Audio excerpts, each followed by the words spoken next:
I don't want to be involved in conspiracy theories. You know, there are lots of them. They can go on. We can speculate on that forever. What we really need to know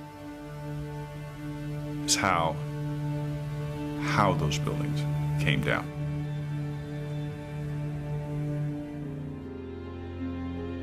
My husband Steve was 48 years old when he was killed on September 11th, 2001. He was in the North Tower on the 104th floor.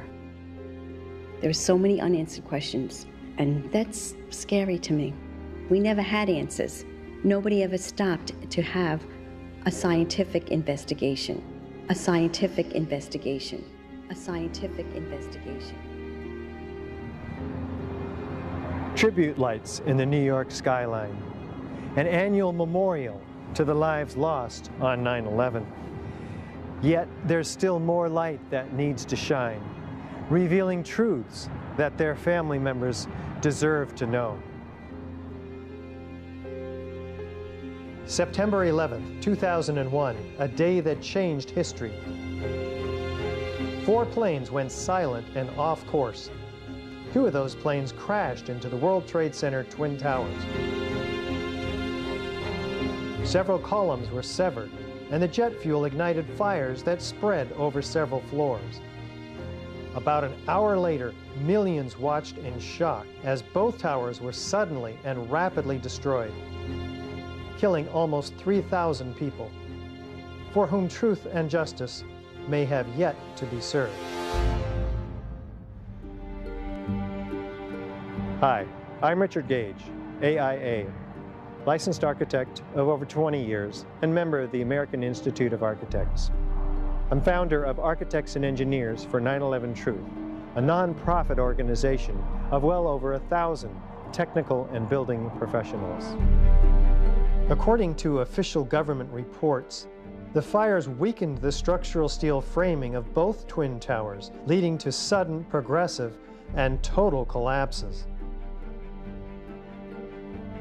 Unknown to most people, a third steel frame high-rise, World Trade Center 7, was also destroyed. Critical questions have been raised by more than 1,500 architects and engineers about the official explanations for the destruction of all 3 of these buildings.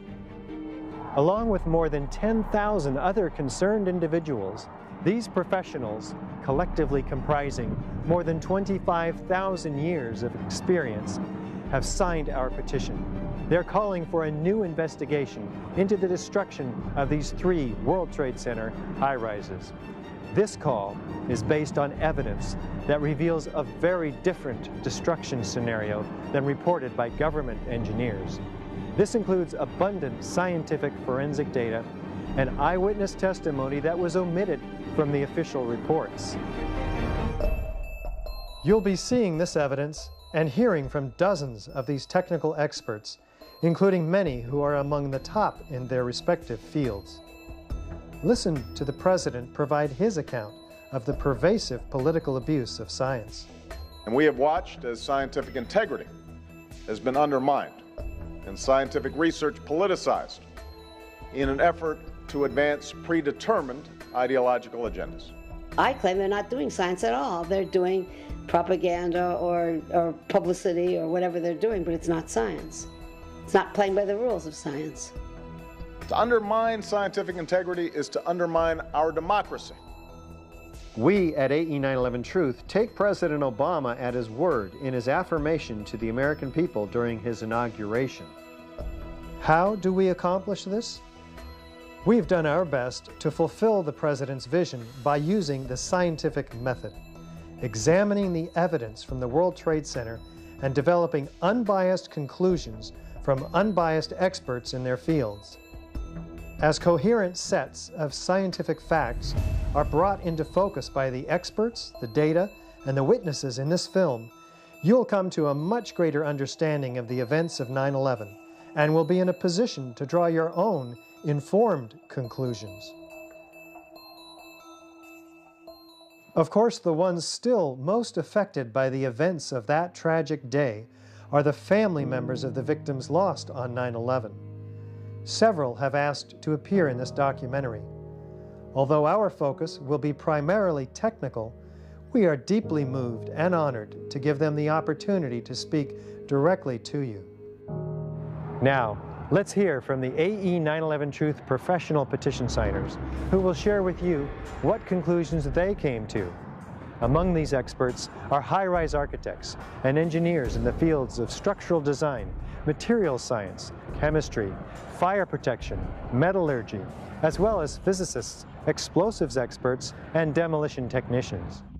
If we believe that fires brought down the World Trade Center buildings on 9/11, this is extremely troubling for those of us in the design professions, architects and engineers, even physicists. Buildings just don't behave like that. There was no hesitation. There was no hesitation when it was to hit story after story. The tops of the buildings were basically disintegrated. The fact that it was all reduced to rubble and powder just did not make sense at all. There was a total collapse, and there's very few things that could explain that. Our whole society is being led to believe that these fundamental laws of physics, hard science, don't apply anymore. And that's, I think that should frighten all of us.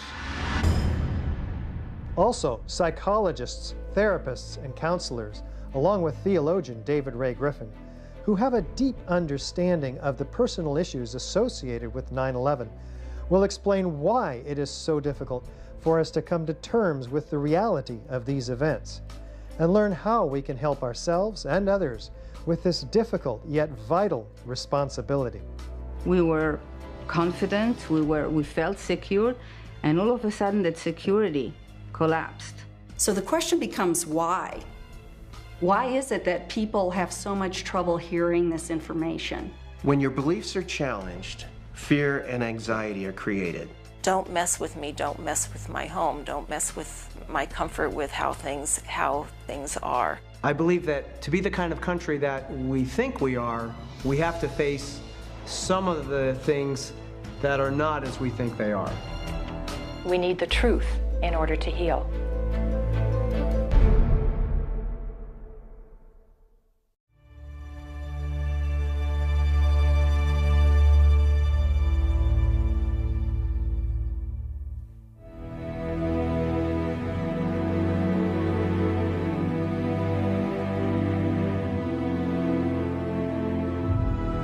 The new World Trade Center Building 7 looms above the site of its original. Building 7 was a 47-story high-rise, not hit by an airplane.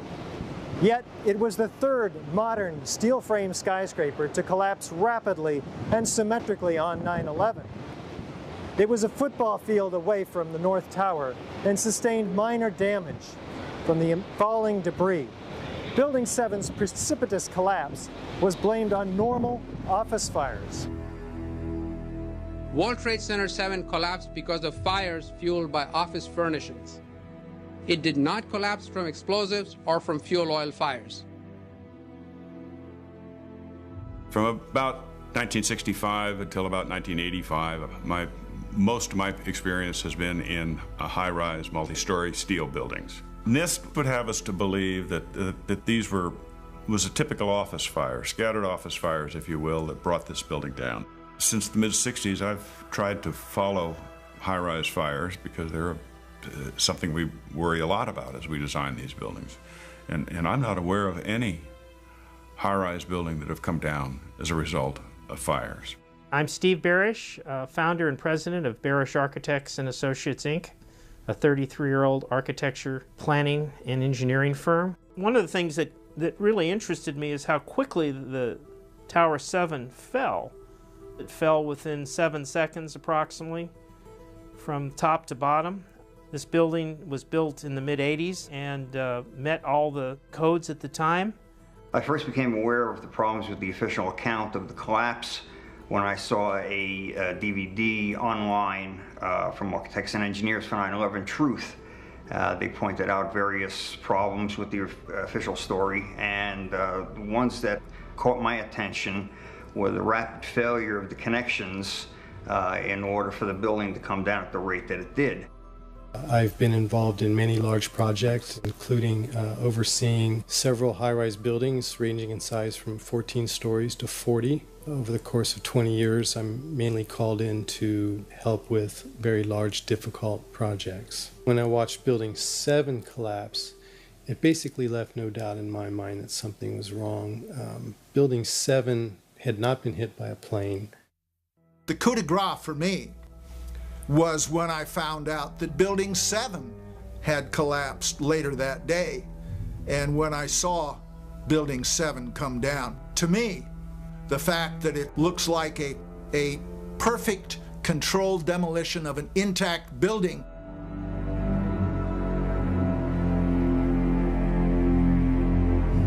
I mean, that's what I call a smoking gun.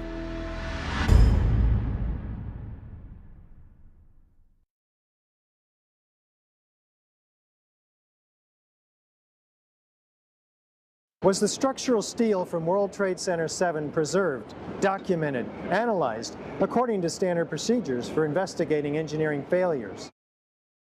Hailing the collapse study as an assessment rather than as an investigation has allowed valuable evidence in the form of the tower's structural steel to be destroyed. It is a steel that holds the primary key to understanding the chronology of the events resulting in the collapse. When did you become aware that the steel from the World Trade Center was being sold off? I think it was on the order of a week or so before we arrived on site on October the 5th, I believe it was. So in other words, the city was selling or was disposing of material within 2 weeks of the actual event? I believe I was the first one to find out that the steel is being recycled.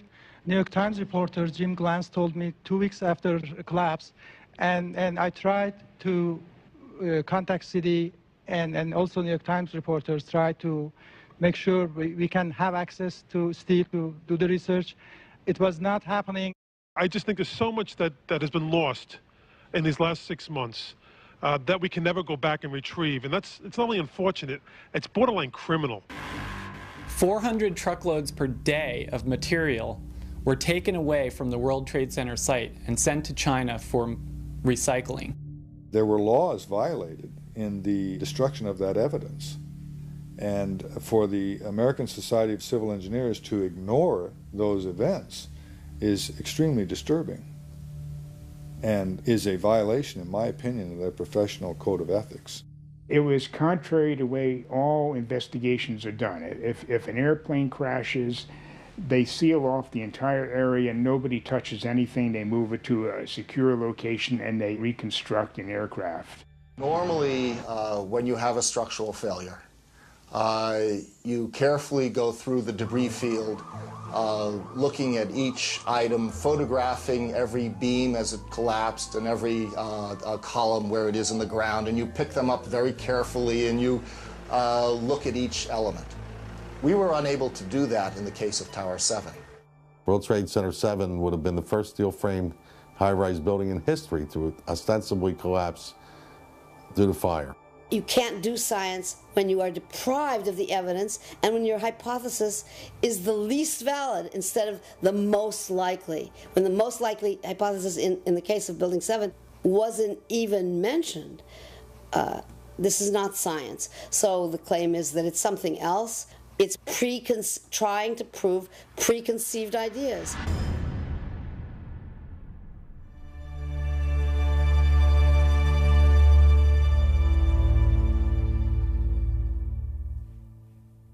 Was a proper investigation performed that might have revealed the use of accelerants or explosives in World Trade Center 7's destruction?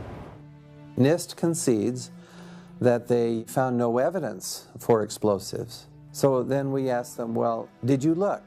And they said, no, we did not look for explosives or residues of explosives. NIST never did a proper evaluation of the collapse site and the debris. World Trade Center 7, I would have expected they would have tested for explosives also because of the nature of the collapse and the unprecedented nature of a steel-framed high-rise building collapsing in such a fashion. My practice has included, among other things, design and testing of structures that were designed to withstand blasts. Specifically, for instance, the launch facilities for the Minuteman missile system. Well, the American Society of Civil Engineers was brought into this investigation early on. They did a very superficial investigation of the site. They issued a report without any significant forensic examination. Neither NIST or FEMA followed standard protocol for fire and explosion investigations, or just fire investigations for that matter. National Fire Protection Association Guide number 921 calls for saving the evidence and being prepared to justify why you wouldn't. It also calls for testing for accelerants and explosives when high-order damage is involved. NIST did not do this. The minimum explosive charge, the 9 pounds, required to fail critical column IE-79 would have produced a pressure wave that would have broken windows in the north and east, resulted in a sound level of 130 to 140 decibels, which is the equivalent sound to a gunshot blast. There were no witness reports of such a loud noise. There were all kinds of firefighters and civilians that were reporting explosions. You heard explosions, like boom. It's like a distinct sound. It's not like when in compression, like boom, boom, boom, boom, boom, like floors that were dropping and collapsing. This was boom, and like you felt a rumble in the ground, like almost like you wanted to grab onto something. Big explosion. Blew us back into the 8th floor. I'm okay, all right? Here, hold on. You want to call your mother or something? Just the fact that there were explosions means they need to be investigated. Terrorists used explosives in '93. We had witnesses to explosions. We have audio recording of explosions. We have overwhelming evidence that there were some explosive events. The manual gets into thermite, and if it says if you have melted steel or concrete, which we had on 9/11, and there's videos of it, people can see it, we should test for it. It says when you have melted steel or concrete, you test for thermite. So the fact that they're not testing for it is crazy. We had 3,000 Americans murdered, and we had the first 3 high-rise and steel collapses. We have all these reports of explosions. We have the history of terrorists using explosives. It's absolutely ridiculous that there's no excuse for it. It's criminal, in my opinion. It's absolutely criminal that they refuse to follow the national standards, and the national standards say that they should be testing that for explosives. The national standards are very clear. We have preservation of evidence, we have spoliation of evidence, there's all kinds of basically standards that you don't destroy evidence. We don't have the real story on what happened because there wasn't a proper investigation done.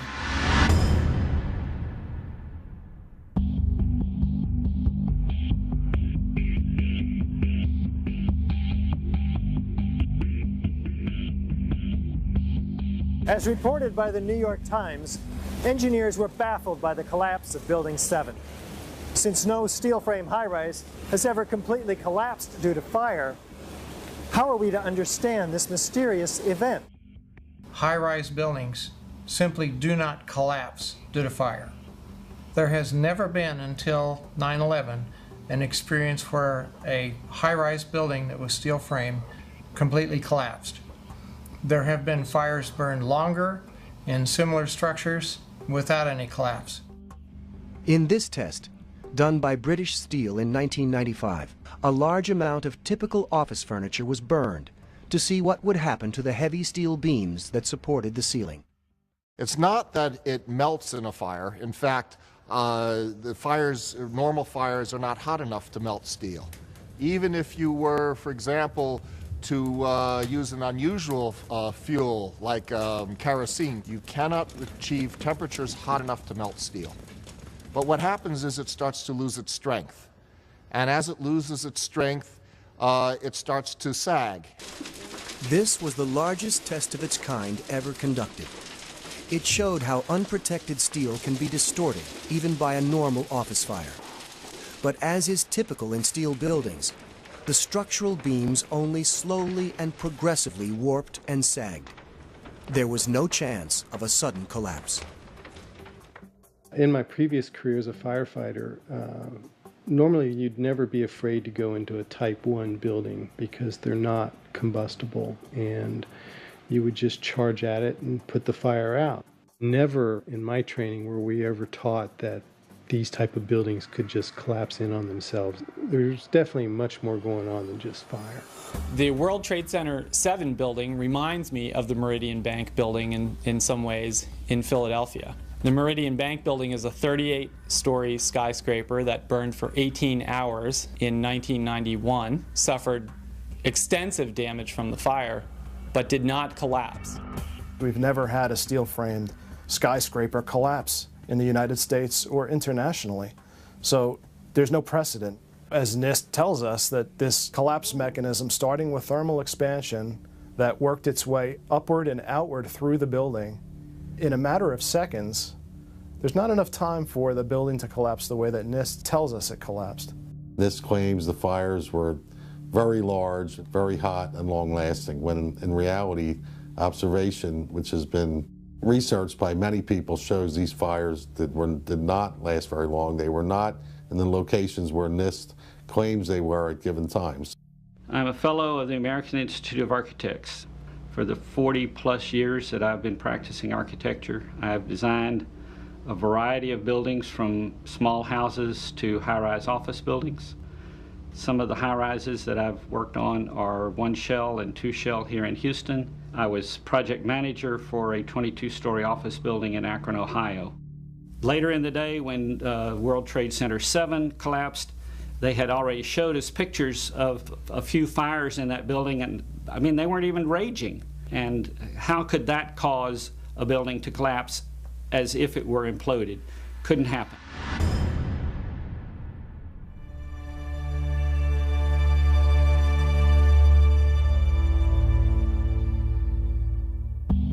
According to lead investigator Shyam Sunder of the National Institute for Standards and Technology, NIST, World Trade Center 7 collapsed at freefall acceleration for more than 100 feet of its fall. What does the speed of the collapse reveal to us? Essentially, in less than 7 seconds, Tower 7 came down upon itself. It's just like taking your car keys out and just dropping them. That's how fast the building came down, for over 100 feet. And the only way you can get that is when there's zero resistance. And so what we're looking at is a building just coming straight down, falling right through itself with zero resistance. Buildings don't have zero resistance, which is why you feel comfortable walking into a building. This building had 40,000 tons of structural steel in its structural system, and that is intended to keep it from going anywhere. I'd heard people say, well, it came down at free fall or close to free fall and so forth, so I decided I'd measure it myself. I had a simple tool at the time called a physics toolkit, which allowed me to take a video and put a dot on each frame to follow the motion of things. And I realized that it's actually coming down at free fall, pretty much dead on the acceleration of gravity. Well, NIST, in their final draft, was saying that the building came down, it was 40% longer than free fall time.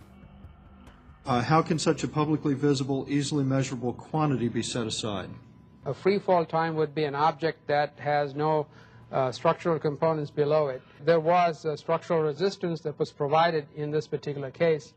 He was making our case for us. You can't have free fall when there's support. And in the final report, they modified it, and they actually admitted there was a period of free fall involved. NIST is telling us that the building below it ceased to exist for the first few seconds of the collapse of the building. Well, things in physics just don't cease to exist and cease to resist the forces that are on them. The building didn't disappear so the building can fall for 100 feet at free fall speed. That's impossible. That's a violation of the fundamental law of physics that says that for every action there's an equal and opposite reaction. If floors fall, they tend to fall and are braced by the floor directly beneath it, and there's some delay there. The connections are designed with a safety factor of 1.5 to 3 times the failure load for the member. So this assures that the member will always fail first in an elastic mode and then a plastic mode. The connections failed first, without any of the members exhibiting large deformations or deflections. Over 400 connections per second had to fail in order for the members to be released and for the structure to descend at almost free fall rate. To fail at the rate that they did progressively across the building, even if a floor were to collapse, it still wouldn't be able to collapse all of the connections simultaneously at the rate that it did without secondary explosions.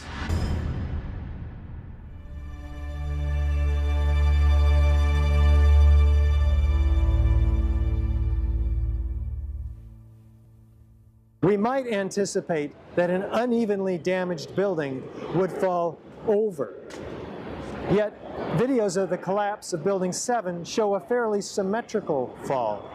How do we make sense of this? The exterior of the building comes down fully, symmetrically, and at one time. Both sides of the building come down completely. This is fully indicative of full structural support being removed for at least 6 stories. That could not happen by fire. If the buildings had come down by fire, we would have seen a more natural progression of collapse. And clearly a more asymmetrical pattern should have been present. The symmetry is the smoking gun.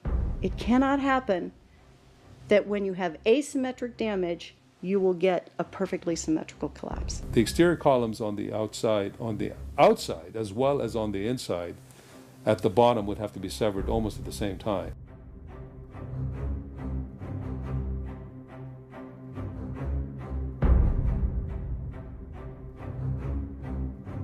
I worked for Controlled Demolition Incorporated, CDI, the top-rated explosives demolition firm in the world. As an explosives loader, my job was to place explosives in the buildings to prepare them for demolition. I was licensed while in New York by the New York Fire Department to handle explosives.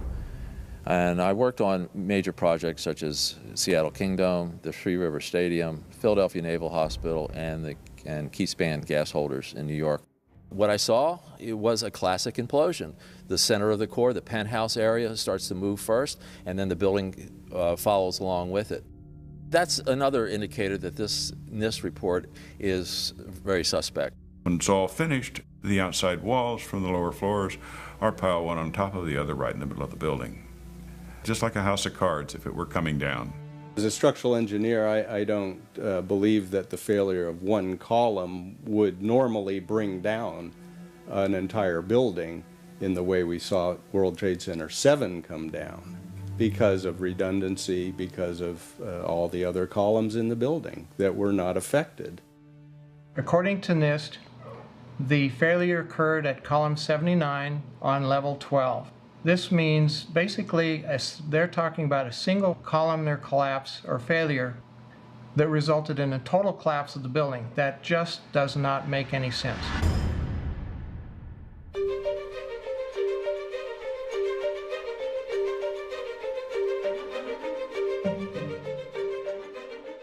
NIST provided computer animations in support of their fire collapse theory. But what do independent engineers say about these animations? When you observe the footage of how the building failed, and when you look at the animation of the failure, and compare that to what you actually observe in reality, I think they disprove their own theories. It is impossible for it to fail the way they said. The exterior of the NIST World Trade Center 7 computer simulation model, which they put together to try to explain their theory, shows large, very large deformations which are not observed in the video of the actual event. Yet they don't attempt to explain this in the report. What we're seeing is what would happen in a natural collapse, and what we see on the real video is not a natural collapse.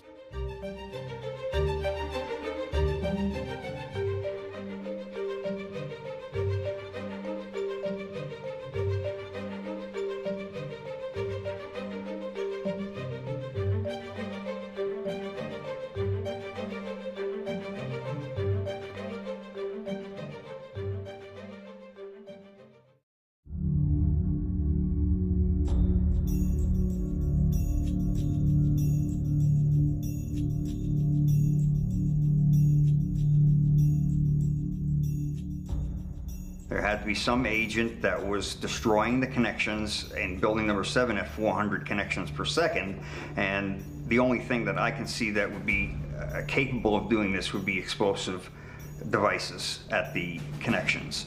And this is why I think that there has to be a new investigation to find out the real physical causes for all these members to act in an atypical fashion. The Freedom of Information Act request to NIST by a registered structural engineer for calculations and analysis substantiating the walk-off failures of the horizontal girders from their seats at columns 79 and 81 was denied by NIST, with the claim that releasing this data might jeopardize public safety. How could it possibly jeopardize public safety to tell people in the industry, engineers who were responsible for designing these buildings, how this failure could occur? Science is never secret when it's done right. Science is a way of finding out that is self-correcting and involves many people. Science isn't science unless it's published, unless it's openly published and made available for criticism. The explanations from FEMA and from NIST don't add up. But there is enormous circumstantial evidence, circumstantial and actually physical evidence as well, that would lead us to a different conclusion. And the conclusion is controlled demolition. A building cannot do free fall with a huge steel structural system in place to support it without it being blown up. That's the only way it could come down at free fall. Dit is controlled demolition. Zeker weten. Zeker weten. Er is nagesprongen. Dit is in opdracht gebeurd. Het heeft een team gedaan van experts. Building 7 to me is really what gives it away, because that's a classic case of controlled demolition.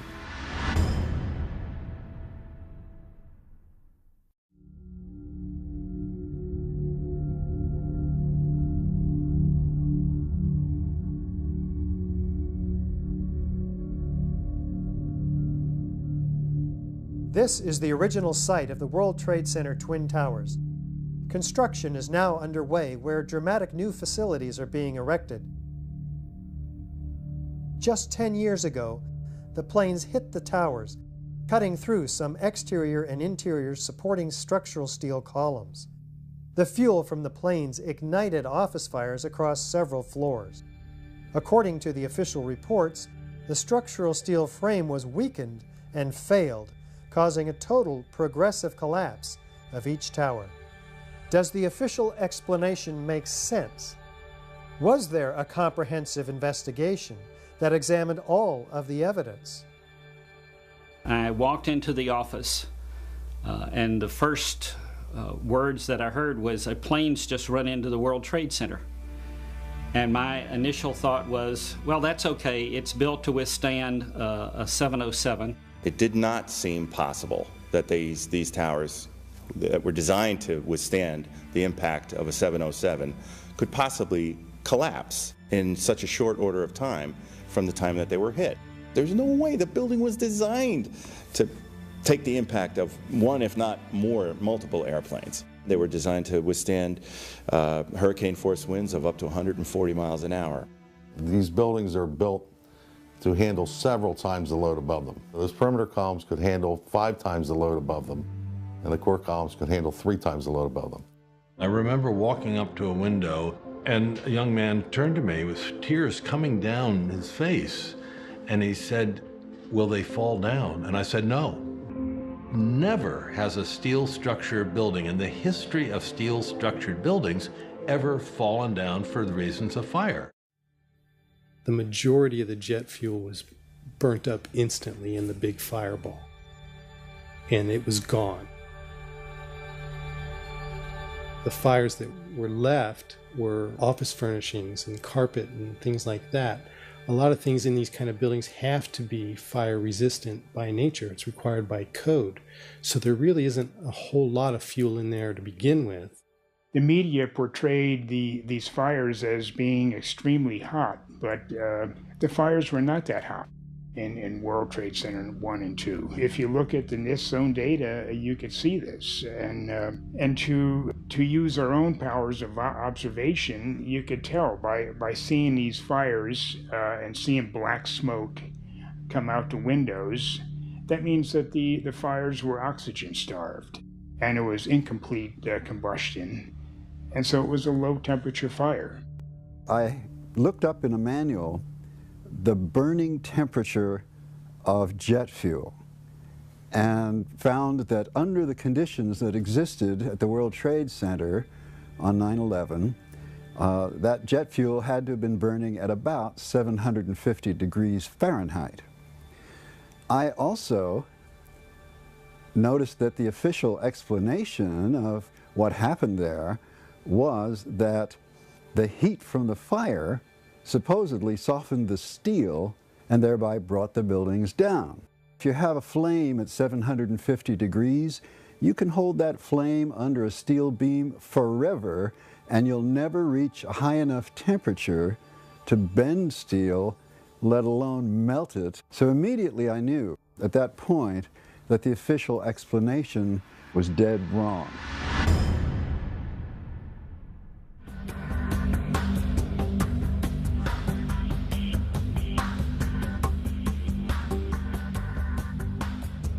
Rather than a slow groaning collapse that we might anticipate, the Twin Towers show in the videos a very rapid, sudden onset of destruction. What does this imply? Structural steel is required by building and design codes to prevent catastrophic failure and loss of public life. Everybody's seen the building collapses on 9/11, and it was shocking how fast the buildings collapsed. This doesn't happen with structural steel buildings and never has and never will again. We assume that fires could destroy a building. Why people select steel buildings is because they would destroy slowly. The basic philosophy of the building codes in the last 75 to 80 years has been to ensure ductile failure of the members to provide for the public safety. Under this philosophy, members that are overloaded will deform elastically within the elastic range of the material with increasingly large deformations and deflections. This gives rise to large deformations that are visible and apparent to the occupants of the structure. It would gradually twist and bend and give people plenty of time and safety in getting out of the building. I would not have expected the whole building to just give in at once, and I thought it rather odd that they fell almost perfectly in very similar ways. It seemed odd that lightning would strike twice. And it certainly would stay in the damage zone. It would not drop down through 80,000 ton of insulated, undamaged structural steel and do it in 12 seconds. This claimed that the upper section of each of the towers crushed the lower section. However, when you watch video closely, in the case of World Trade Center 1, you'll see that the upper section disintegrates itself. It appears to be a controlled demolition of its own of the upper section. The top section, pushing on the bottom section, it's going to meet equal forces as it goes. Both sections are going to be demolished at the same rate. So by the time you've crushed up 15 stories below it, the top 15 stories are also going to be crushed. Well, there's demolitions done in France, which use what we call the vernage technique, where they take out a couple floors worth of columns with hydraulics. They take the columns out and they let the building, the upper section of the building, drop 2 full floors. And when it impacts the lower section, there's a very definitive, observable jolt, deceleration, and velocity loss. You're looking for a jolt, that this thing, if it actually comes down and hits, you should be able to see the point at which they actually impact, because it would actually slow down the motion of the falling block. It never slows down. It accelerates the entire time. And that was what was extremely significant. I was very familiar with the Twin Towers elevator systems. I actually rode up and down elevator shafts on the top of a car going 1,200 feet a minute. You could imagine the experience. Before the tower started collapsing from the top, the antenna started to fall. And the antenna, of course, was over the middle of the elevator shafts. I'm very familiar with the interior structure that surrounded the elevator shafts and the accessibility which the elevator companies had 24/7. The only way that I can see that the towers could have collapsed is that the interior columns were compromised. It wouldn't be a problem once you gained access to the elevator shafts. Then a team of loading experts would have access to all the core columns and beams. The rest could be accomplished at that point by just the right kind of explosives for the job at hand.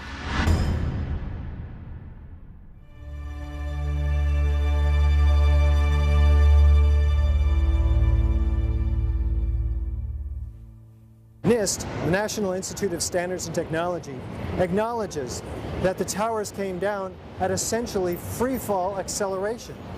What are the implications of that admission? The measurements have indicated that Tower 1 collapsed in about 11 seconds and Tower 2 collapsed in about 9 seconds. This is essentially the rate at which free fall would happen. From what I understand, the buildings actually accelerated as they came down, meaning they were not getting resistance from these massive columns in the center of the core of this building. The core of this building was very heavy. They're huge columns, huge. This block accelerates straight down, or is picking up speed downward continually. It doesn't slow down, it just continues to gain speed. The Twin Towers could not have come straight down through the thousands of tons of structural steel, through the greatest resistance. There are columns of steel around the exterior of the building and within the core, all of which are there to prevent the thing from falling down. And so even if something falls on it, it's not going to immediately just go pop, pop, pop, pop, pop, pop like that, floor by floor. If it's going to collapse, it's going to have to take some time to weaken the structure below it. This structure was capable of holding 3 to 5 times the weight, and here it is falling through it with the resistance of only 1/3 of its weight. Roughly 90% of the resistance has been removed, and what's happening is the top section is not crushing down the lower section like a pile driver, which is the picture that NIST basically is painting. It's actually falling into material that's already been pulverized, that's offering very little resistance. It's just coming down through pre-pulverized material. The buildings fall at a speed which can only occur if the structure has been removed, the vertical structure. Structural connections not only had to fail nearly simultaneously, but in sequential order. I was shocked at how the buildings collapsed. I would have expected that they would have come down much slower, that they would have tipped over, that the whole thing did not make sense. And ever since then, I had a hard time believing that the fires did drop those buildings. The area below the damage zone where the planes flew in and where the fire was, that area below that, those 80 or 90 stories, 80,000 tons of structural steel was not damaged in any way. Yet you stood there and watched it destroy itself, wiping out floor by floor all 287 structural columns as if they didn't exist underneath the damage zone.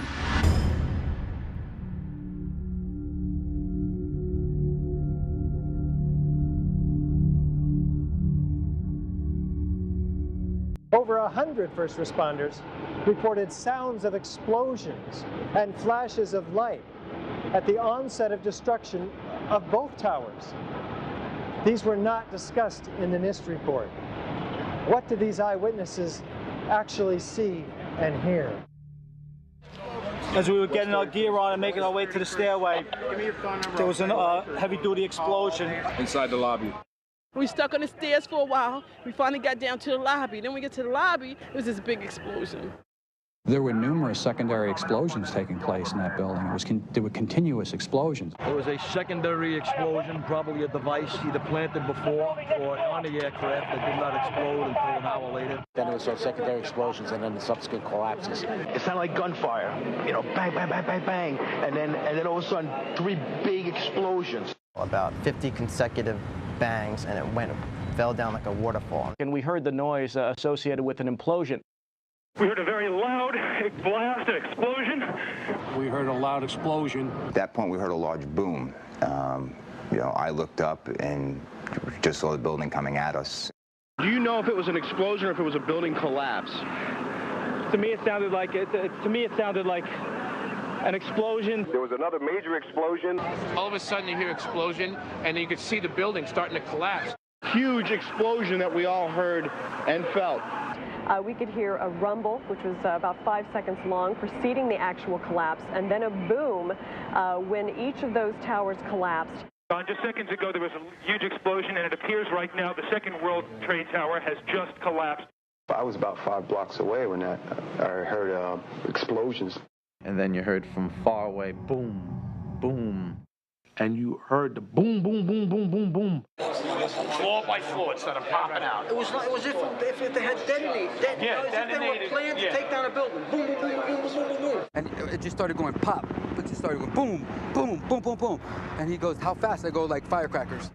They're reporting exactly what I would expect. You're hearing boom, boom, boom, boom, boom, waves of explosions going off, not one massive big boom. There's so many videos of witnesses from that day that report explosions. There's radio transmissions from the FDNY. We have the transcripts that were recorded, back in 2001 of all these firefighters and first responders reporting explosions. This testimony should have caused the presumption that there was a good chance explosive residue would be found and justified testing for it, rather than the opposite. It doesn't look like a collapse. It's like a huge mushrooming, billowing kind of an event. That whole thing looks nothing like a building falling down. It's a building being blown up. That's what the physics shows. Yet they refuse to consider the possibility that explosives or some other form of demolition device could have been used to cause the collapses of the towers. And the fact that controlled demolition is consistent with all the available technical evidence. And the response to that request for correction is NIST simply saying they're unable to provide a full explanation for the total collapse, even though that was their task given to them by Congress.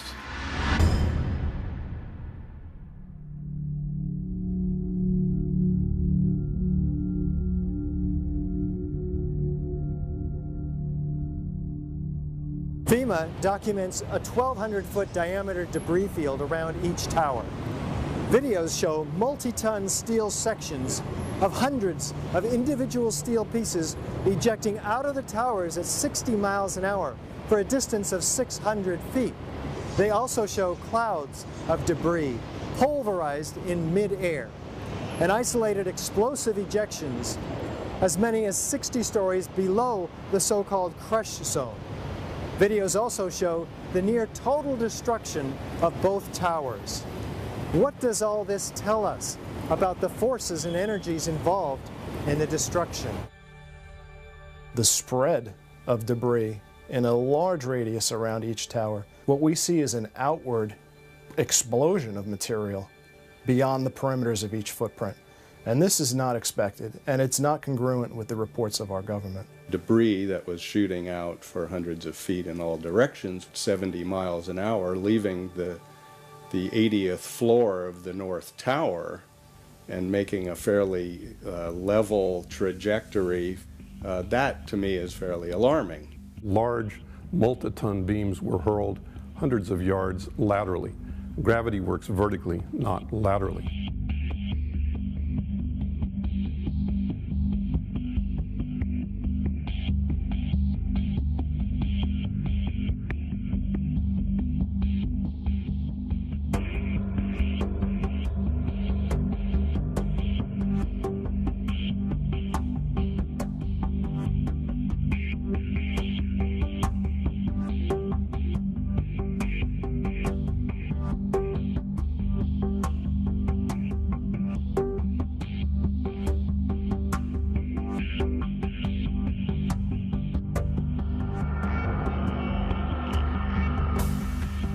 So something's happening to throw these things horizontally at those kinds of speeds.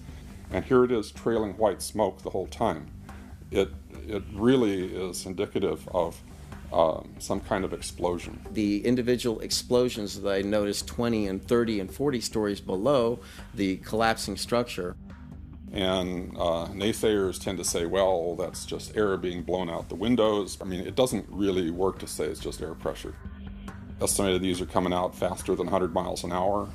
The floors pancaking upon themselves would create gushes of air out the side, but not the kind of explosive force that we saw that would throw I-beams across the street into the windows of other buildings. The ejection of the materials out of the building, the manner in which it fell, the speed at which it fell, exhibited all the signs of demolitions and the completeness of the destruction down to their individual elements. When the South Tower was destroyed, at first it looked like it was going to land in the street or take a building out next to it, and then all of a sudden it disappears in this huge cloud of smoke.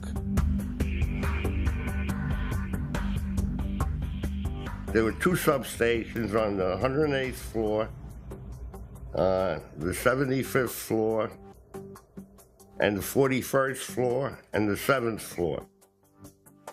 At those 8 locations, there were 4 transformers in each substation that weighed over 30,000 pounds.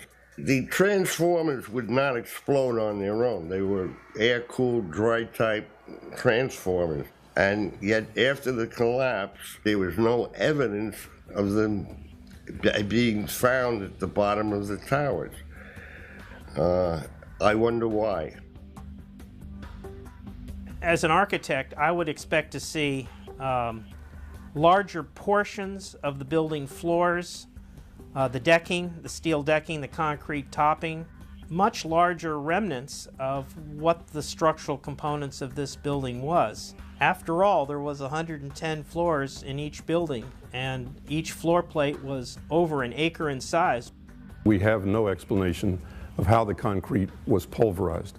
It takes an enormous amount of energy. And there's no concrete. There's very little concrete. All you see is aluminum and steel. What happened to the concrete? The concrete was pulverized. And I was down here Tuesday, and it was like you were on a foreign planet. All of Lower Manhattan, not just this site, from river to river, there was dust powder 2-3 inches thick. The concrete was just pulverized.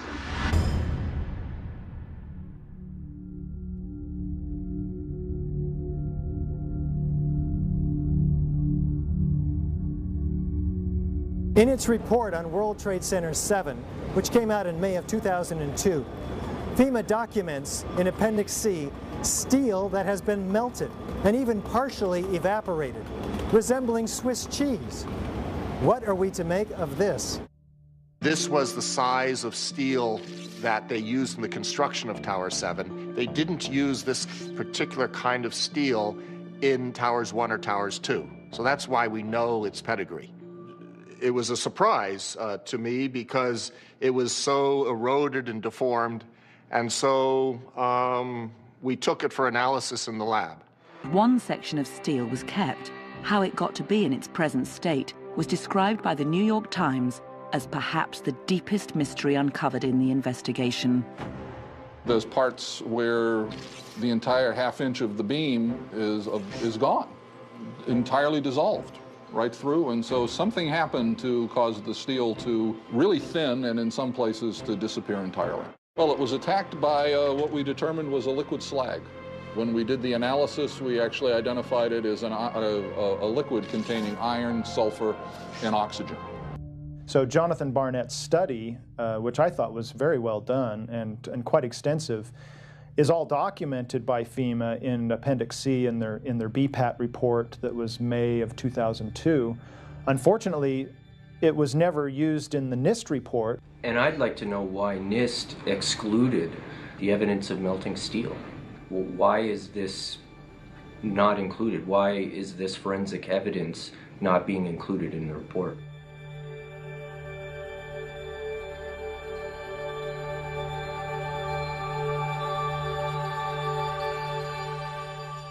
First of all, let's go back to your basic premise that there was a pool of molten steel.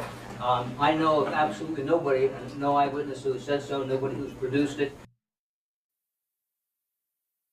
You'd get down below and you'd see molten steel running down the channel rails. Like you're in a foundry. Yeah, like lava. Like it was lava from a volcano. Actually melted beams where it was molten steel that was being dug out.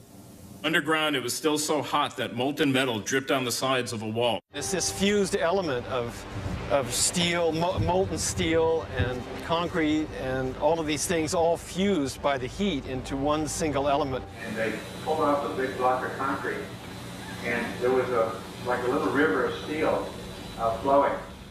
Many witnesses, firemen and lots of people described the flowing molten metal, iron or steel, at extremely hot temperatures. And John Gross categorically denied their observations, so that because their observations don't fit his preconceived notion, he not only ignored evidence, he denied evidence.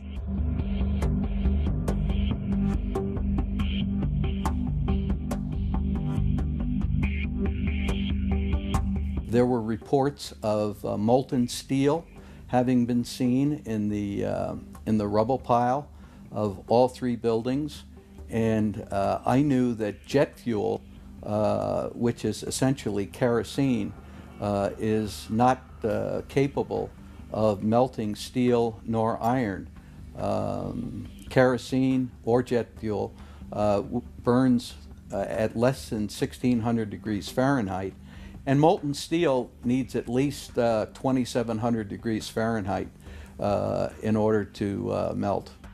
There were sections of them that clearly showed melting. They had sections that were thinned away, and there were actually holes through them, and some of the ends were just melted away or even possibly evaporated away. In an office fire, you cannot generate enough heat to melt steel. And yet we have evidence of molten iron in the microspheres, in the rubble pile, and the metal pouring out of the side of the tower. I worked as in the project engineering department of the casting plant of Elcan, the aluminum company of Canada, one of the largest aluminum smelters on the planet at the time. And in that smelter we turned aluminum oxide into aluminum, molten aluminum. Molten aluminum is silver. It's not yellow, it's silver. It looks like mercury. The yellow molten metal that I saw pouring out of the South Tower is indicative of molten iron. NIST claimed that the molten metal was aluminum. I mean, it doesn't look at all like molten aluminum. It looks like iron, molten iron. The official explanation of what happened there was that the heat from the fire supposedly softened the steel and melted portions of it perhaps, and thereby brought the buildings down. Well, second law of thermodynamics says just like water can only flow downhill when it's poured on the ground, similarly heat can only move downhill. But with heat, downhill means from a region of higher temperature to a region of lower temperature. And the heat flowing uphill from a 750 degree flame to a 3,000 degree puddle of molten steel violated the second law of thermodynamics. You cannot get a flame hot enough to start the metal to molten, make it molten in the first place so that this other process takes off. I don't know of any mechanism for that. The only way that's known that a carbonaceous material can cause steel or iron oxide to turn into a molten metal is in a blast furnace. Yeah, and that's very different than what we had. Molten metal in the basements of all three buildings. All scientists now reasonably agree that the fires were not sufficiently hot to melt the steel. So what is this molten metal? It's a direct evidence for the use of thermite. An incendiary used by the military, thermite is a compound of iron oxide and aluminum, which when ignited sustains an extreme heat reaction creating molten iron. In just 2 seconds, thermite can reach temperatures over 4,500 degrees Fahrenheit, quite enough to liquefy steel. We know that open-air fires cannot burn hot enough to melt steel, but metal had melted at the base of the towers. In one piece, I found a pore in the steel that had pure sulfur embedded in the pore, which I thought was very strange. And so that's when I really started looking for sulfur and finding it in more abundance in some of these phases. There's a government theory that calcium sulfate from gypsum boards was the source of sulfur, and that's wrong. Calcium sulfate cannot undergo any kind of a chemical reaction that produces the element sulfur, and we're not dealing with any kind of compound of sulfur. When we're talking about sulfidation, we're dealing with the element sulfur. How do you get the sulfur in these pieces of steel or in the debris? And that question is unanswered. There's a version of thermite called thermate, which has sulfur in the thermate. And what the sulfur does is it's sort of like salt on ice. And it just basically makes the steel melt at a lower temperature. And if you do a search on Google for thermite and building demolition, you can find devices that have been fabricated and invented that use thermite for building demolitions. An incendiary is something which can be used to destroy something by the means of heat, while an explosive is something which acts with pressure. It knocks things apart. In the case of thermite cutting charges, you would have heard far less noise, since they are worked by thermal heating, melting of the steel, rather than an explosive cutting as in RDX charges. Overflights had detected with infrared camera 1,400 degree Fahrenheit hotspots on the surface of ground zero. And that being there for a week, indicates that there was something very hot going on below the surface. So thermite, if it was present at the World Trade Center and created this molten metal that so many witnesses and photographic evidence shows, would also explain potentially the fact that the fires could not be put out at ground zero. The fires lasted for quite a while, but most importantly, they were deep within the pile, where people would expect that the environment was oxygen starved. And thermite could explain this because it has its own oxidant within. It's actually the metallic oxide that provides the oxidant to allow the incendiary thermite reaction to occur, even underwater.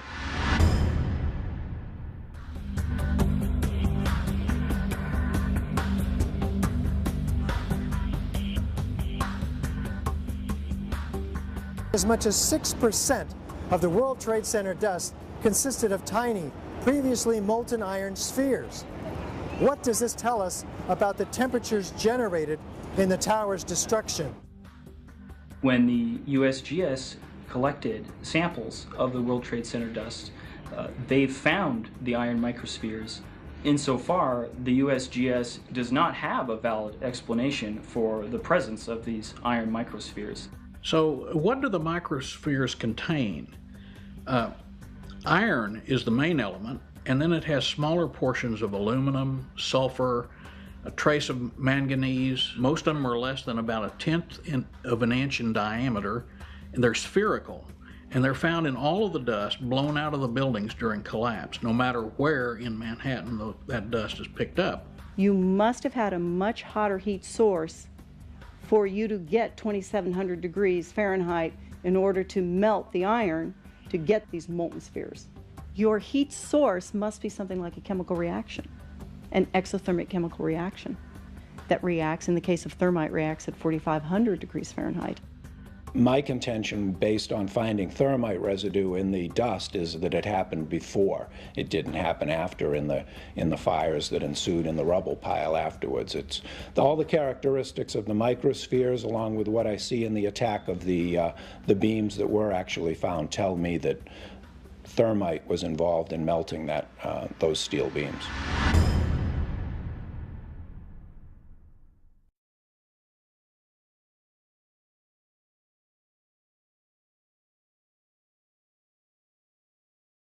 Out of the ashes of the World Trade Center devastation rises the Freedom Tower, whose foundation, however, is shrouded in question. For example, in the World Trade Center dust, an international team of scientists find an advanced form of highly energetic nanothermite composites. What is it, and where does it come from? In the dust, we found what we characterize as unreacted thermitic material in the shape of some very tiny red-gray chips, which have different properties. Most importantly is they're still reacting, some of them, and in the reaction they produce molten iron, which is the prime indication of a thermitic reaction. And such a reaction can be used to destroy steel structures. What we have found is a modern version of thermite, which we call nanothermite, which is produced in a different way. It is not just two powders being mixed. The material is actually built from the atom scale up. We call it the bottom-up procedure, which is what you do in nanotechnology. The ingredients are much smaller, which means they're reacting faster and they're more easily ignited. The primary elements in the red material are aluminum, iron oxide, as well as silicon and carbon. The iron oxide appears in faceted grains, approximately 100 nanometers across. The aluminum appears in thin platelets, about 40 nanometers thick. It is the small size of the particles involved in this material that allow us to characterize it as nanothermite. In ordinary thermite, the particle size is much larger, and hence ordinary thermite is an incendiary, whereas as the particle size becomes smaller and smaller, superthermite is sometimes called. This red material contains also a significant amount of carbon, and the formulation of nanothermite as described by National Laboratory publications also implies the presence of carbon, very typically. The organic is used with nanothermite in order to produce gas, and that is a very high pressure gas. We do have descriptions from the Livermore National Laboratory in particular of how they fabricated this material, but to fabricate it is not so easy. This is discussed in our paper in the Open Chemical Physics Journal, published in April of 2009. So far, none of these papers have been refuted in the literature, the scientific literature. So that means they are unchallenged in the scientific sense. They stand as an indictment, really, of the official story of 9/11. I've independently seen thermitic activity within 2 separate independent samples of World Trade Center dust. One of the things I'd like to stress about these chips is that they really shouldn't be there. They're not a natural formed agglomeration of aluminum from the aircraft or materials that were in the building and iron oxide that got knocked off. It isn't just a haphazard bringing together of iron oxide and aluminum, which is the basic components of thermite. This is a material that is made up of nano-sized particles that are all very uniform, very symmetrical. This cannot be paint. Paint does not have these exotic properties. It's impossible. There was actually some significant findings in the residue. After igniting these chips in the DSC, we found microspheres. But the significance of the calorimeter cannot be understated here. Many of these spheres had the exact or identical composition or very similar composition as the spheres that Steve was finding in the dust samples. They were also very similar to spheres found in thermite, in commercial thermite. There were no microspheres found in the paint sample that had been ignited in the DSC. We also took paint that came off of the WTC steel and looked at that in the SEM and did a compositional analysis of that and found that it was not similar to the red-gray chip or the red layer of the red-gray chips. So it wasn't, the red-gray chips are not the primer paint that was used on the WTC steel. This is material that is of military use that really shouldn't be there.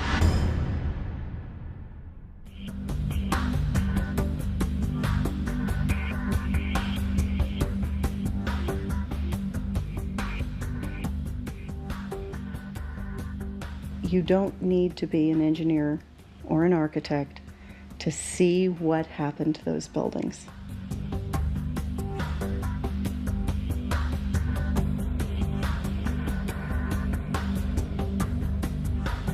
Any honest investigator would be looking at this and looking for explosives and so forth. The NIST investigation didn't go there. They just would not look for explosives. This has been the work of independent researchers, not NIST. So the preconceived notion of NIST is that there's no evidence for explosives, and so there's no point in looking. That is the most unscientific thing that you can possibly think of, not to look because you don't expect to find evidence, and in fact the evidence is overwhelming that these red-gray crystals are very high-temperature incendiaries. They state these conclusions for which there's virtually no evidence, and then they ignore conclusions that can be drawn from the evidence.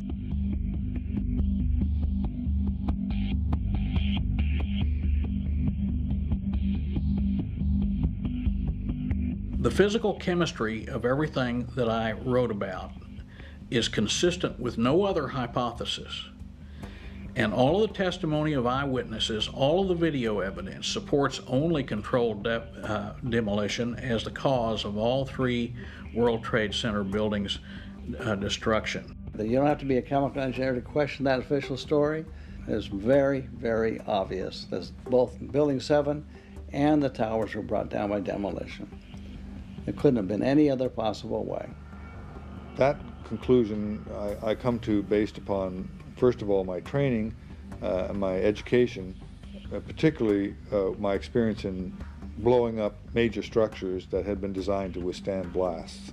The experience that I had gained in the military and as an engineer was irrefutable. I couldn't come to any other conclusion except for the fact that those buildings were brought down by explosives. They fit the profile.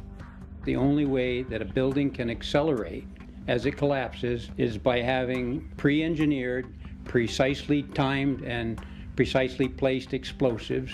In other words, controlled demolition. It is my opinion as a former 12 Bravo combat engineer, well trained in the use of explosives, that this building, all three buildings were brought down as a result of controlled demolitions. We know we've been lied to about 9/11. We don't know for sure who did it. We don't know exactly how they did everything. And that's why we need a new investigation to find out. We do know that there was a massive cover-up, that there was evidence hidden and destroyed. The American people absolutely need the truth of 9/11.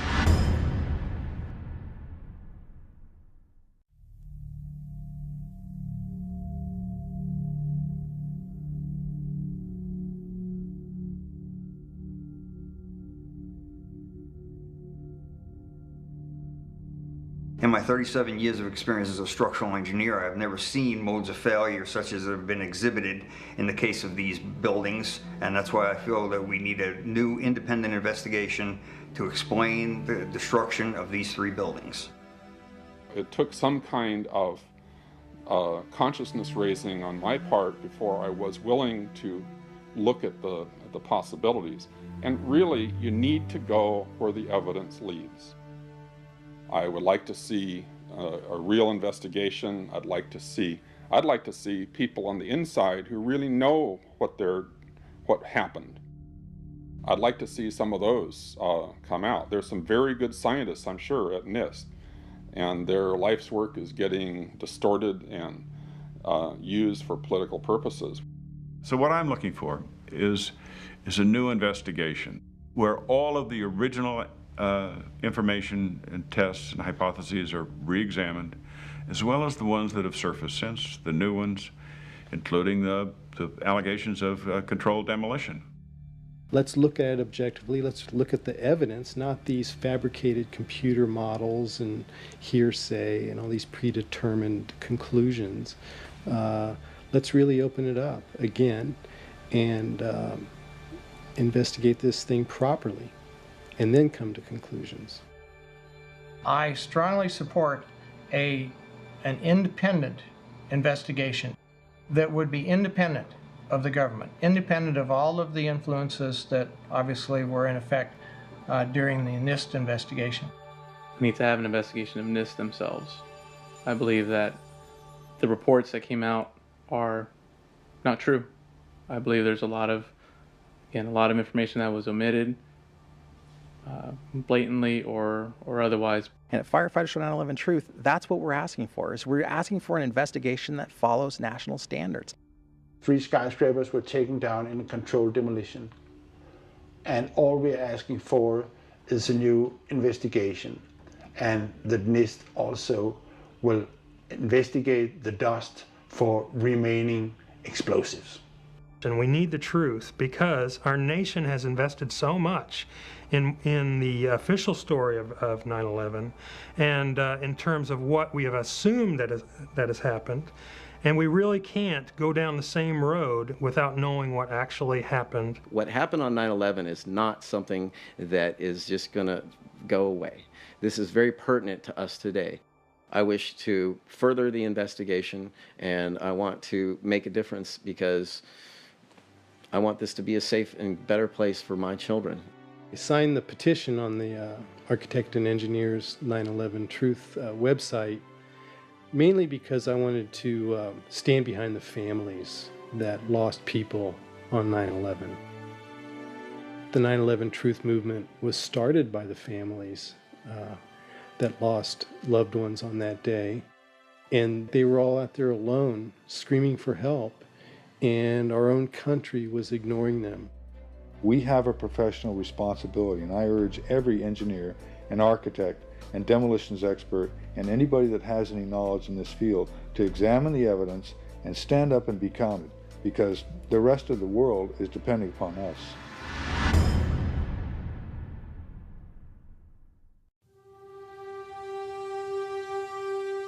Most of us who have lived with the events of 9/11 have, as a result, experienced some kind of trauma. It can be very difficult to come to terms with what actually happened at the World Trade Center. In fact, someone told me recently, "I wouldn't believe what you're telling me even if it were true." Our petition signers with psychological expertise have stepped forward to offer their insight. While this segment is clearly outside the knowledge base of the architects and engineers for 9/11 Truth, these experts in psychology highlight their valuable experience for us as to why this evidence can still be so difficult for people to accept. As we know, the horrors of what happened on 9/11 were televised all over the world, and they were televised, in fact, live. We witnessed the deaths of almost 3,000 of our fellow Americans. We know this had a very severe and traumatic impact on a large majority of the population. At this point, we have 9 years of hard scientific evidence that disproves the government theory about what happened on September 11th, and yet people continue to be either oblivious to the fact that this information exists or completely resistant to looking at this information. So the question becomes why? Why is it that people have so much trouble hearing this information? From my work, I think we would be remiss not to look at the impact of trauma. Many people respond to these truths in a very deep way. Some have a visceral reaction like they've been punched in the stomach. To begin to accept the possibility that the government was involved is like opening Pandora's box. If you open the lid and peek in a little bit, it's going to challenge some of your fundamental beliefs about the world. If we can think of our worldview as being sort of our mental and emotional home, I think all of us will do just about anything to defend our homes, to defend our families. And so I see that with people, and I saw that with myself when my brother tried to talk with me about it, of don't mess with me, don't mess with my home, don't mess with my comfort with how things are. About a week later, I read a lengthy article by Professor Griffin about why he believes the official account of 9/11 cannot be true. And it was a very well-researched article. It was in my office at the time. I sat there and I felt my stomach churning. I thought maybe I was going to be sick. And I leaped out of my chair and ran out the door and took a long walk around the block, around several blocks, and just broke down. I understand now that what was happening was my worldview about my government being in some way my protector, almost like a parent, had been dashed, and it was like being cast out into the wilderness, I think is the closest way to describe that feeling. And I sobbed, felt like the ground had completely disappeared beneath my feet. And I knew at some point during the walk that I knew that I was going to have to become active in educating other people about this, that for me to retain any sense of integrity, I was going to have to take some action. I couldn't just let something like this go. When we hear information that contradicts our worldview, social psychologists call the resulting insecurity cognitive dissonance. For example, with 9/11, we have one cognition, which is what the official story of 9/11, what our government told us, what our media repeated to us over and over, that 19 Muslims attacked us. On the other hand, we have what scientists, researchers, architects, engineers are now beginning to tell us, which is that there is evidence that shows that the official story cannot be true. So now we've lost our sense of security. We are starting to feel vulnerable. Now we're confused. 9/11 truth challenges the beliefs that our country protects us and keeps us safe, and that America is the good guy. When your beliefs are challenged, fear and anxiety are created. In response to that, our psychological defenses kick in, and they protect us from these emotions. Denial, which is probably the most primitive psychological defense, is the one most likely to kick in when our beliefs are challenged. And it's a very, very uncomfortable state to be in. And eventually our mind shuts off. Just like when a computer is overloaded, our minds get overloaded. We can't handle it anymore and we shut down. What some of us will tend to do is deny the evidence that's coming our way and stick to the original story, the official story, and to try to regain our equilibrium in that way. Another thing we can do is decide to look at the conflicting evidence and be sincere and be open-minded and look at both sides of the issue and then make up our own mind about what reality is. Here are a few of those spontaneous initial reactions to hearing the contradictory evidence about 9/11. I don't want to know the truth, or I'd become too negative and psychologically go downhill. I'm not sure I want to know. If this is true, then up would be down and down would be up. My life would never be the same. They say this is the way the world works, and I'm convinced this is the right way the world works. 9/11 doesn't fit into that paradigm. So I don't need to look at the evidence. Fran, I refuse to believe that many Americans could be that satanically treasonous. Someone would have talked. But these are beliefs. They are not scientific facts. But these beliefs do keep us from looking at the empirical evidence. Whenever we say, I refuse to believe, we can be sure that the evidence that's coming our way is not bearable and that it's conflicting with our worldview much too much. As I thought about all of these responses, I realized that what is common to every one of them is the emotion of fear.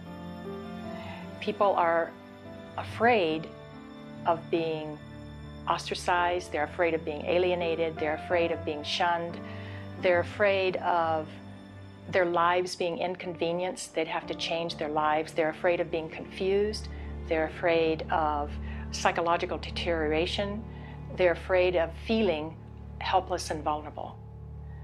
And they're afraid that they won't be able to handle the feelings that are coming up. None of us want to feel helpless and vulnerable.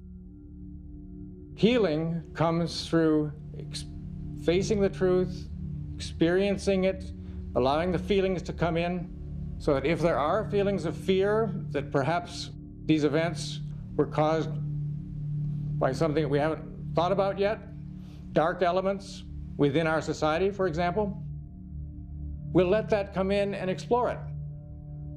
Let the light shine on whatever happened. This will be the most healing process. The Germans did this after their war. The South Africans did this after apartheid. Reconciliation through the truth is what is a deep path to psychological recovery from the myths and lies around which this historic event has been cloaked in the official view. One of the ways to deal with the trauma is to find the answers. That's why I think it is of such importance to have a comprehensive investigation. To work together to expose what happened, regardless of where the evidence takes us. That's what we expect in our state government, law enforcement. I think that by putting science together with the law, we will have a psychological healing around the impossible cognition that has been produced on that day. After World War II, part of the way that Jewish people honored the dead was by making sure that the truth was known and that the value of these people was respected. Not pursuing the truth about 9/11 disrespects the value of the life of the people that died. Thinking that we're above such things, that it could happen in other countries, but it couldn't happen here, that's a lack of humility, and that's excessive pride. And so not being able to see our dark side or our weaknesses is the most dangerous thing. A feature of American history that makes us particularly liable to this pride is this notion that's called exceptionalism, that America is the exceptional nation. And that began from the beginning. As this country was formed, the people would say, well, there was so much evil in the European countries, so much cheating, so much lying, so much using the people for the ruler's purposes, but not in America. We have leaders that are free from those sins. So I think this has made 9/11 particularly difficult for Americans. So we need to understand that questioning is patriotic. Questioning is what we're supposed to do as citizens. That's our duty. One thing that has become important for me personally is to educate myself, is to take responsibility. There's that wonderful quote from Mahatma Gandhi where he said that we must be the change that we wish to see in the world.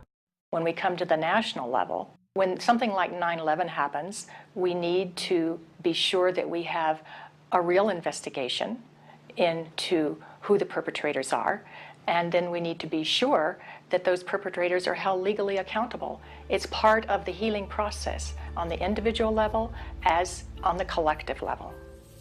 We need the truth in order to heal.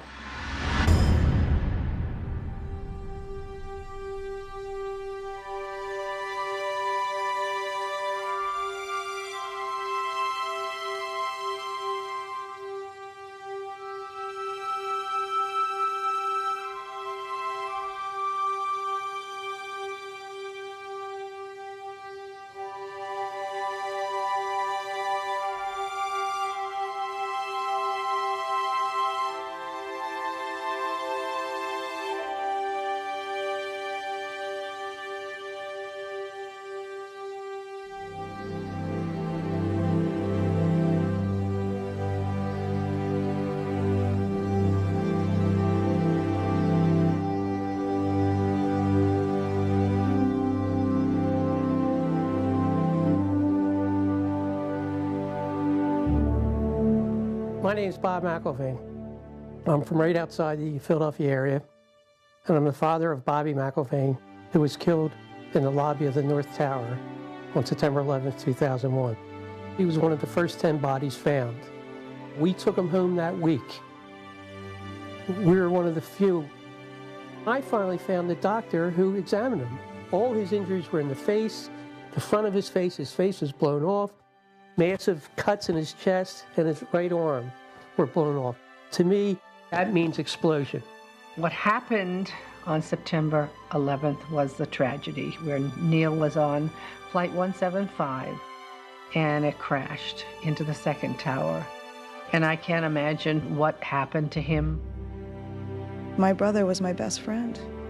David has always been a firefighter. My brother went in to save people's lives. I'm a family member trying to find out the answers to the murder of 3,000 plus people. I'm Jane Policino. My husband Steve was 48 years old when he was killed on September 11th. I have no identification. You know, why is that? It seems to me we should know why over 1,000 victims there are no trace for, and no identification, no trace of over 1,000 victims. Just a few years ago, they were still finding body parts on the roofs of buildings. What is that? We should know why there are over 700 bone fragments found on the top of Deutsche Bank building, less than a half an inch long. We should have that information. Why were they up there? Why weren't they found? What kind of explosion was there? And the explosions were brought up many a times, talking to firemen, talking to medics, talking to everyone. Everybody talked about these explosions. I want the officials that are in power to ask the questions. I want answers. Please look at architects and engineers. People all around the world, scientists, all around the world are questioning this, that these towers could not have come down. When you bring science into the equation, that's so important because you can't argue against science. And there's some deep, deep explaining to do. The bottom line is that it needs to be investigated properly. We will never heal. This country will never, ever, ever forget that day. We have to demand a new investigation. I want justice here.